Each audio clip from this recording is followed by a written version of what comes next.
Baik. Apa pandangan saya tentang Wahabi? Saya punya pandangan yang sedikit beda dengan beberapa kawan saya. Pendiri Wahabi namanya Syekh Muhammad ibn Abdul Wahab.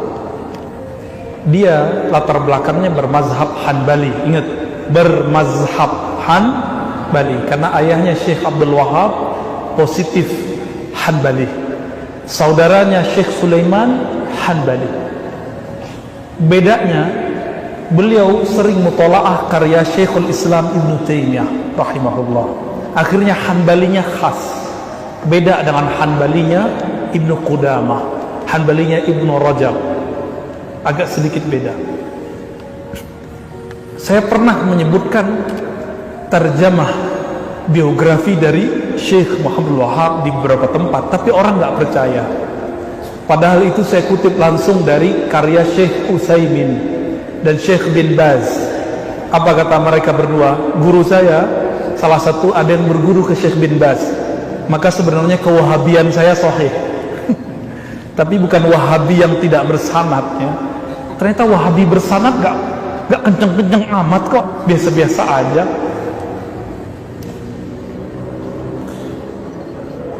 Syekh bin Baz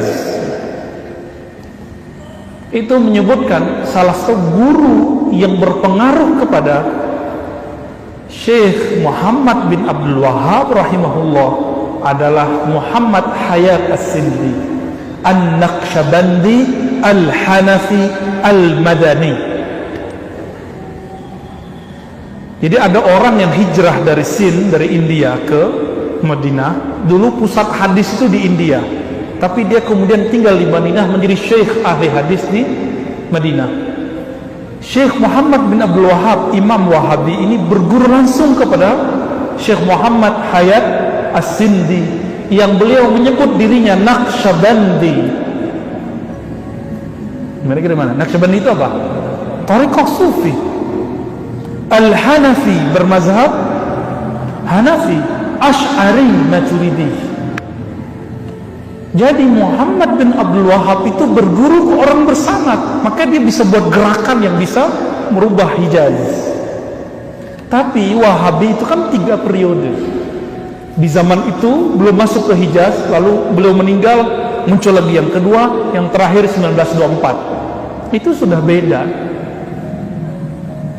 Syekh Muhammad bin Abdul Wahab diisukan mengkafirkan para sufi dengan sebutan kuburiyun. Apa arti kuburiyun? Penyembah kubur. Padahal kuburiyun itu artinya orang yang suka kubur, bukan penyembah kubur.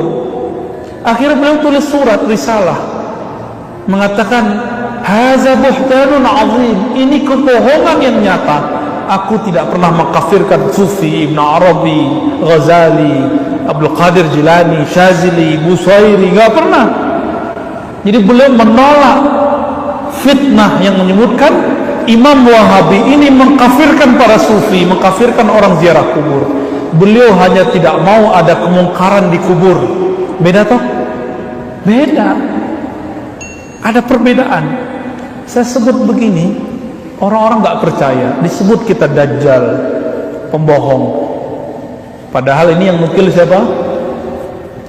Yang menyebut beliau berguru ke Syekh Muhammad Hayat As-Sindi siapa? Syekh bin Baz dan Utsaimin.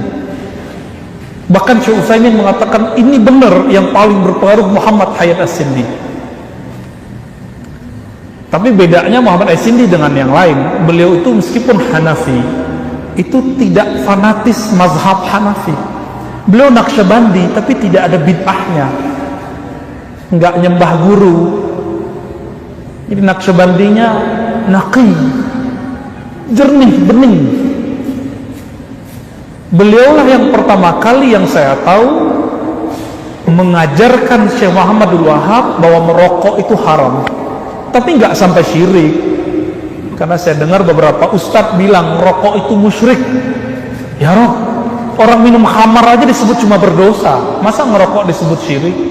Ente lebay ya, gara-gara apa? Ngaji Ahlus Sunnah nggak bersanad, akhirnya mengkafirkan yang orang berdosa, yang mengkafirkan orang berdosa itu namanya Khawarij, kelompok ekstremis yang mengkafirkan Sayyidina Ali, Sayyidina Muawiyah, sahabat-sahabat radhiyallahu taala anhum.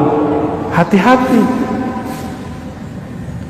Jadi fatwa haram rokok itu fatwa fikih, bukan fatwa akidah. Oke? Fatwa apa? Fikih, bukan fatwa akidah. Baik. Jadi ini kira-kira kabar gembira tentang pendiri Wahabi, ya. Dan beliau itu seperti yang kita bahas tadi siang di soreang, ya, ternyata menggunakan hadis dhaif hatta dalam akidah. Buka kitab Ushulus Salasah, kitab tauhid beliau menggunakan hadis dhaif. Antum kalau nggak percaya download aja. Sekarang dari terjemahannya. Maka orang-orang yang mengatakan tidak boleh beramal hadis dhaif, beramal aja nggak boleh hadis dhaif, gimana pakai akidah? Kalau begitu akidah ente dhaif dong, nggak boleh dianut dong. Kenapa? Pakai hadis dhaif.